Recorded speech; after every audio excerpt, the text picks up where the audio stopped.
¿Qué tal, queridos amigos? El día de hoy vamos a tratar de explicar un poco acerca de lo que es 1 millón para Jesús. Y luego uno se pregunta, ¿cuál es el objetivo? ¿Por qué está que es otro evento? ¿Qué es en sí?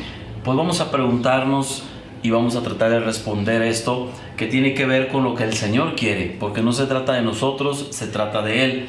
Y bueno, aquí en la palabra en 2 de Timoteo, capítulo 2, inicia el versículo 1 diciendo: Tú pues, hijo mío, esfuérzate en la gracia que es en Cristo Jesús, lo cual has oído de mí ante muchos testigos. Esto encarga a hombres fieles que sean idóneos para enseñar también a otros. En este caso, estamos viendo que los planes de Dios para ejecutarse en la tierra, ¿cómo los ha hecho a través de la historia? Veamos esto. Dios, que está sentado en su trono, Él entrenó a su primer discípulo, y es lo que vamos a hablar ahorita. El propósito es retomar el discipulado del Señor, lo que Él vino a enseñar. Primeramente dice que vayamos, evangelicemos, y que esas almas sean que entren luego al discipulado. ¿Qué es el discipulado? El discipulado es regresar al modelo original de aquel que nos lo vino a enseñar. Pero Él, ¿de dónde lo tomó? Aún Jesucristo mismo, Él dice: yo soy el pan de vida. Pero ¿quién lo formó para que Él fuera el pan de vida y poder formar a otras personas? Pues Dios en su trono lo discipuló, porque Jesucristo mismo dice: todo lo que ustedes vieron de mí, todo lo que oyeron, todo lo que yo oí del Padre, todo lo que vi del Padre, eso es lo que yo hago, eso es lo que yo hablo. Las palabras que yo les he hablado no son mías. Esa parte es muy importante. Muchas veces los seres humanos nos apropiamos de las palabras, nos apropiamos de los manuales, nos apropiamos de lo que está escrito, cuando el Señor Jesús mismo dijo: ni siquiera esas palabras son mías, esas vienen del Padre. Entonces, aquí, entendiendo el principio del discipulado, es que el Padre, nuestro Dios, formó a su Hijo, al unigénito, lo envió a la tierra para que Él fuera el pan de vida. Ahora, vamos a tomar como ejemplo la vida de Pablo.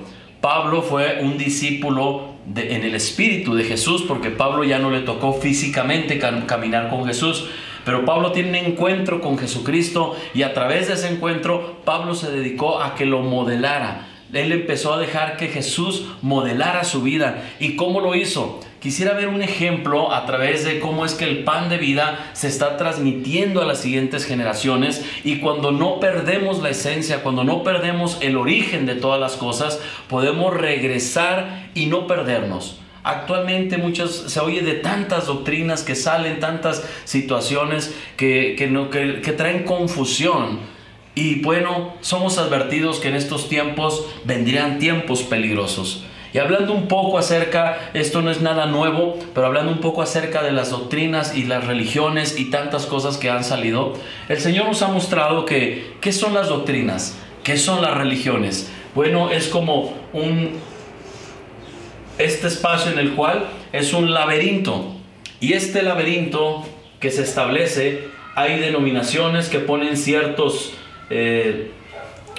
obstáculos, ciertas normas, ciertas políticas, y esto lo que hacen es que en este caso vamos a poner un ejemplo. Aquí está el ser humano, y la iglesia tenemos como propósito y responsabilidad el poder cómo les vamos a mostrar a Dios, porque Jesucristo estableció ya la relación personal con el hombre, con Dios, y vamos a poner que en este caso aquí está Dios.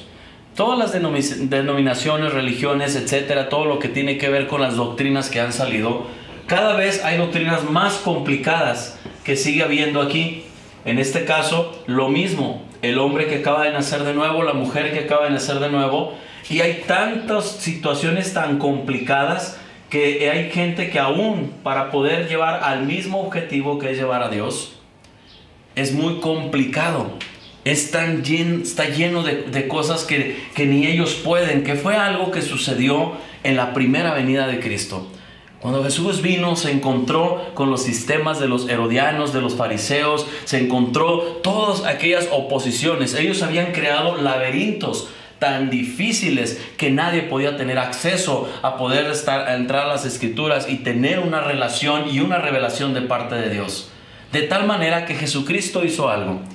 Dice la Biblia que él se sentó en la sinagoga. Bueno, él fue y tomó el rollo, el libro, y cuando él se sentó, él lo abrió, y en Isaías 61, cuando él lo lee, todos esperaban, ahí dice la Biblia que esperaban qué interpretación le daría, qué parte los llevaría del laberinto. Pero Jesucristo dijo algo. Él les dijo nada más: hoy se ha cumplido delante de ustedes esta escritura. Él vino a hacer vida la palabra, y le dice: ahora tiene cumplimiento delante de ustedes. ¿Qué hizo Jesús? Hizo lo siguiente. Aquí tenemos nuevamente al hombre.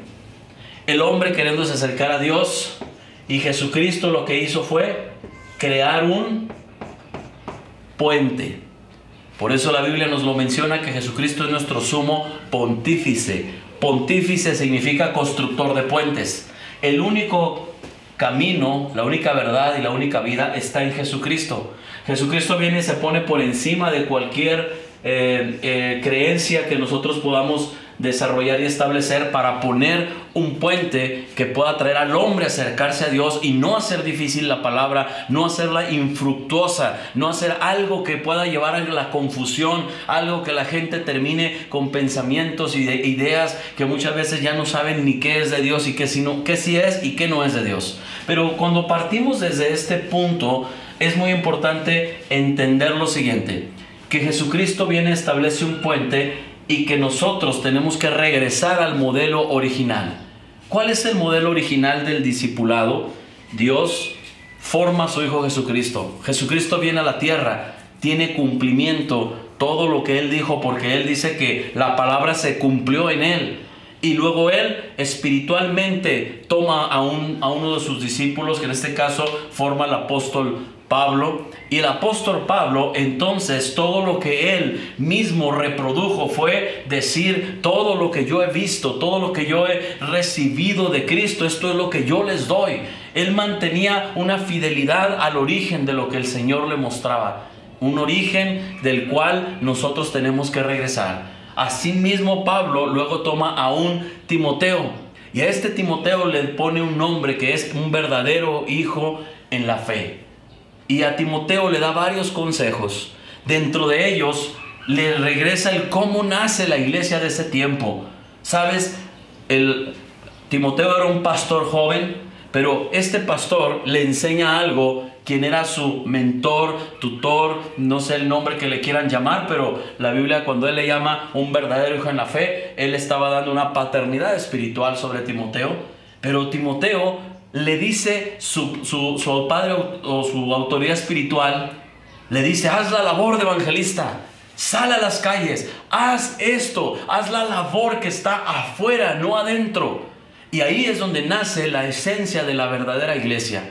Hoy se han creado muchos, no son mitos, son historias reales de personas que han vivido cómo se fundó una iglesia, cómo lo hicieron ellos, y todo eso es digno de todo respeto, porque es Dios quien se los mostró. Pero el origen es el que está en la Biblia, tiene que ver con salir a las calles y poder alcanzar a los perdidos, poder ir a hablarles de Jesucristo, poder salir de las cuatro paredes, poder salir de esa cueva en la cual podemos muchas veces estar ahí como Elías dentro de esa cueva, que el Señor tiene que ir a Elías y decirle: ¿qué haces ahí, Elías? Si el trabajo está afuera, ¿qué haces escondido en esa cueva?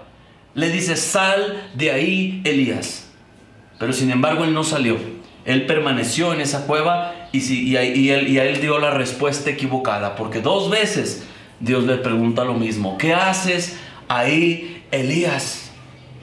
Y en esa historia de Primera de Reyes, capítulo 19, encontramos que él no pudo salir de la cueva, porque la cueva ya había establecido en él un temor. Y cuando tenemos temor, entonces dejamos de servir a un Dios vivo y verdadero. Entonces Dios le tiene que decir: ve, unge a 3 personas, 2 reyes, pero el tercero, ve y unge a Eliseo como tu sucesor. Qué fuertes palabras, porque el Señor mismo le dice: el legado que yo había puesto en ti, ahora tienes que pasarlo en una persona que no esté metida en una cueva. Y va y envía al profeta Elías para que pueda ir y pasar su manto de unción sobre Eliseo. Y Eliseo desde sus comienzos empieza a trabajar tan intensamente que él nuevamente lo que hizo fue salir porque la labor y nuestro trabajo está en un mundo que se está perdiendo, en un mundo necesitado, que está lleno de crisis en todos los sentidos, una ausencia de Dios total en la vida de la gente. Pero Dios nos está llamando a regresar a ese modelo que el Señor quiere mostrarnos. ¿Y qué hace una vez que forma Pablo a ese hijo espiritual, a ese hijo, un verdadero hijo de la fe? Cuando él lo forma, le da el siguiente consejo. Ahora, Timoteo, fíjate, escoge hombres fieles. Es el siguiente paso. ¿Y qué es hombres fieles?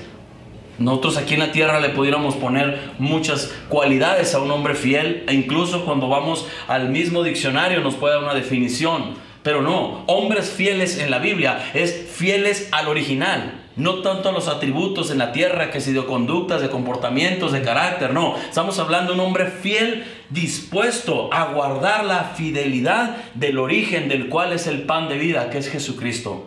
Hombres fieles al modelo original. Y esos hombres fieles lo que hacen es que toman y reciben de ese pan, y luego de los hombres fieles, la siguiente parte dice que ellos puedan enseñar a otros. La característica tiene que ver que cuando alguien va a ir a enseñar, primero antes de enseñar, ¿qué eres? Un discípulo. ¿Qué eres antes de salir a ir a enseñar a otros? Eres un alumno. Somos alumnos que nos sentamos a aprender y pasamos el proceso de formación para que entonces Cristo sea formado en nosotros. Que esa es la meta final de todo el evangelismo, de todo el discipulado, de todo nuestro trabajo ministerial en la tierra. Es ese, que Pablo lo describió de la siguiente manera: hijitos, por los cuales vuelvo a tener dolores de parto hasta que Cristo sea formado en ustedes. De esta manera nosotros podemos entender que hay un proceso. Y me gustaría poderte dar un ejemplo, y que en este ejemplo pudiéramos reflexionar un poco y regresar a estos principios que acabamos de escuchar y verlos en una pequeña ilustración.